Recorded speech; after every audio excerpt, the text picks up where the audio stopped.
শীতের আমেজে ট্রেডিশনাল একটি পিঠা নিয়ে হাজির হয়ে গেলাম। আসসালামু আলাইকুম everyone, welcome to my channel. নতুন রেসিপির ভিডিও নিয়ে আবার চলে এসেছি আপনাদের সামনে। নিয়ে এসেছি একটি পিঠা, আর এটি হলো মেরা পিঠা। অবশ্য আমাদের অঞ্চলে এটিকে মেরা পিঠা বলা হয়, এক এক অঞ্চলে এটিকে এক এক নামে ডাকা হয়। কোনো কোনো অঞ্চলে এটিকে সাইন্না পিঠা, আবার কোনো কোনো অঞ্চলে এটিকে বলা হয় চুষি পিঠা।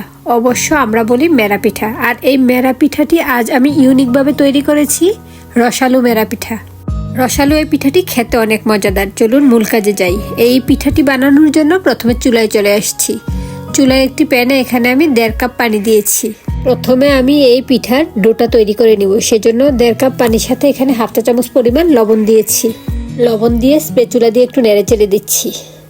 আর এটাকে একটু ইউনিকভাবে তৈরি করব, সেজন্য এখানে আমি দিয়ে দিচ্ছি 1 টেবিল চামচ চিনি। এখানে চিনির পরিমাণটা এর চেয়ে বেশি দেওয়ার দরকার নেই, কারণ এটা হালকা মিষ্টিতেই টেস্ট বেশি আসে। চিনিটা দিয়ে নেড়ে চেড়ে দিচ্ছি। এর মধ্যে ভালোভাবে বলক চলে আসলে এরপরে আমি অন্যান্য উপকরণগুলো অ্যাড করব। এই তো দেখুন পানিটাতে বলক আসা শুরু করছে। এখন এর মধ্যে দিয়ে দিচ্ছি 1/4 কাপ ড্রাই কোকোনাট, অর্থাৎ শুকনো নারিকেল। আপনারা সাথে সাথে কোরানো নারিকেলটা ইউজ করতে পারেন, আমার কাছে ছিল না, সেজন্য আমি এই ড্রাই কোকোনাটটা ইউজ করছি। পানিতে ভালোভাবে বলক চলে আসছে। এখন এর মধ্যে দিয়ে দিয়েছি 2 কাপ চালের গুঁড়া। 1.5 কাপ পানির সাথে আমি 2 কাপ চালের গুঁড়া দিয়েছি। আর এখানে আমি সাথে সাথে করা চালের গুঁড়াটা ইউজ করছি। ঢাকনা দিয়ে ডেকে 2 মিনিট অল্প আছে এটাকে জাল করে নিচ্ছি। চালের গুঁড়াটা দেওয়ার পর আমি নেড়ে চেড়ে দেইনি, সাথে সাথেই ঢাকনা দিয়ে ডেকে দিয়েছি। ঢাকনা তুলে এখন আমি স্প্যাচুলা দিয়ে নেড়ে চেড়ে দিচ্ছি, ভালোভাবে মিশিয়ে দিচ্ছি। পিঠার এই কাই বা ডোটা পারফেক্ট না হলে পিঠাগুলো পারফেক্টলি তৈরি করা যায় না, সেজন্য পানির মাপটা পারফেক্ট দিয়ে এই ডোটা রেডি করে নিতে হয়। স্প্যাচুলা দিয়ে ভালোভাবে মিশিয়ে নিয়েছি। চুলাটা এখনো আমি বন্ধ করিনি, চুলার আঁচ লতে রেখেছি। লতে রেখে স্প্যাচুলা দিয়ে ভালোভাবে মিশিয়ে নিচ্ছি। ভালোভাবে মিশিয়ে নিয়ে শেষে ঢাকনা দিয়ে ডেকে দিচ্ছি এবং চুলাটাও বন্ধ করে দিচ্ছি। 5 মিনিট রেস্টে রেখেছি। 5 মিনিট পর ফিরে এসেছি। 5 মিনিট পর ফিরে এসে আবার স্প্যাচুলা দিয়ে নেড়ে চেড়ে দিচ্ছি।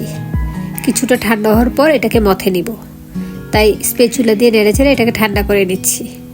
এর মধ্যে এটা মথে নিয়েছি। একেবারে স্মুথলি এটা মথে নিতে হবে, কারণ পারফেক্টলি মথে না নিলে পিঠাগুলো সুন্দর হবে না। এর মধ্যে মথা হয়ে গিয়েছে। এখন আমি এই প্যান থেকে নামিয়ে এটাকে আরেকটু মথে নিব। প্যান থেকে নামিয়ে বোর্ডের উপরে এটাকে আবারও ভালোভাবে মথে নিচ্ছি, কারণ স্মুথভাবে মথে নিলে পিঠাগুলো সুন্দরভাবে তৈরি করতে পারবো। ভালোভাবে মথা হয়ে গিয়েছে। এখন এটাকে ভাগ করে নিব। আমি যেই সাইজের পিঠাগুলো তৈরি করব সেই অনুপাতে ডোটাকে ভাগ করে নিচ্ছি। আমি সবগুলো পিঠা এই সাইজের তৈরি করব, সেজন্য 1 মুঠো পরিমাণ ডো আলাদা করে নিচ্ছি। এভাবে সবগুলোই ভাগ করে নিয়েছি। শুরুতে এগুলো ভাগ করে নিয়েছি, তারপরে পিঠাগুলো তৈরি করছি।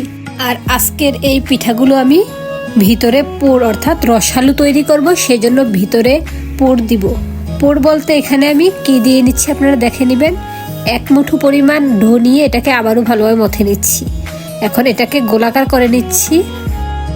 তারপরে চ্যাপটা করে আমি এটাকে বাটির শেপ দিয়ে নিব।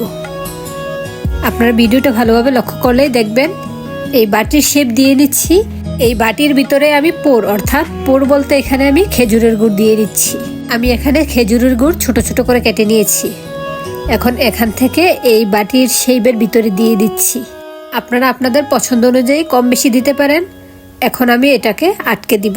আমি পিঠাগুলো লম্বাটে তৈরি করব, সেজন্য লম্বাটে করেই এটাকে আটকে নিচ্ছি। আপনারা দেখুন আমি এক পাশ থেকে 2 অংশটা টেনে এনে চাপ দিয়ে আটকে দিচ্ছি।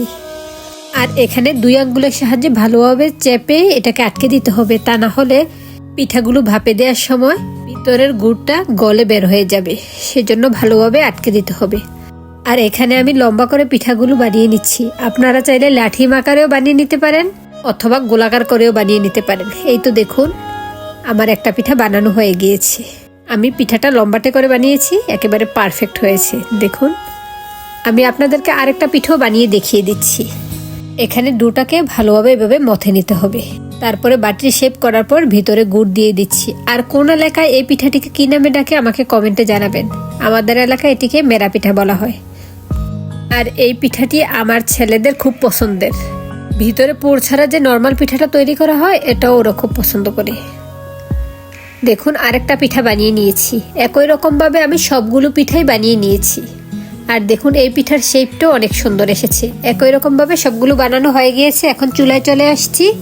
চুলায় একটি প্যানে আমি পানি দিয়েছি, এর উপর একটা স্ট্রেইনার দিয়েছি। স্ট্রেইনারের মধ্যে একে একে এখন আমি পিঠাগুলো দিয়ে দিচ্ছি। এই স্ট্রেইনারের মধ্যে পিঠাগুলোকে আমি ভাপ দিয়ে নিব 10 মিনিট। 10 মিনিটের মধ্যে এই পিঠাগুলো পারফেক্টলি রান্না হয়ে যায়, কারণ এই পিঠার ডোটা শুরুতেই সিদ্ধ করে করা হয়, সেজন্য অল্প সময়ে পিঠাটা রেডি হয়ে যায়।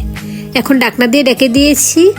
এই ঢাকনার মধ্যে একটা ছিদ্র রয়েছে, সেই ছিদ্রটাও আমি বন্ধ করে দিচ্ছি। 10 মিনিট ভাপিয়ে নেওয়া শেষে এখন ঢাকনা তুলে নিচ্ছি। এর মধ্যে পিঠাগুলো হয়ে গিয়েছে। তারপরও আপনাদেরকে একটি পিঠা চেক করে দেখিয়ে দিচ্ছি। আমি একটা টুথপিকের সাহায্যে একটা পিঠা চেক করছি। টুথপিকের গায়ে কোনো অংশ লেগে আসেনি, অর্থাৎ পিঠাটা পারফেক্টলি কুক হয়েছে। ঠান্ডা হওয়ার পর পিঠাগুলো নিয়ে আসলাম। পিঠাগুলো একেবারে সফট হয়েছে, আর এর মধ্যে খেজুরের গুড় রয়েছে। খেতে অনেক বেশি সুস্বাদু হয়, কারণ খেজুরের গুড়ের স্মেলটাই আমার অনেক পছন্দের। আর এই পিঠার উপরের অংশে কিছুটা চিনি এবং নারিকেল দেয়া আছে, সেজন্য খেতে অনেক বেশি ভালো হয়েছে। আবার চলে আসবো অন্য কোনো নতুন ভিডিও নিয়ে। আল্লাহ হাফেজ, আসসালামু আলাইকুম।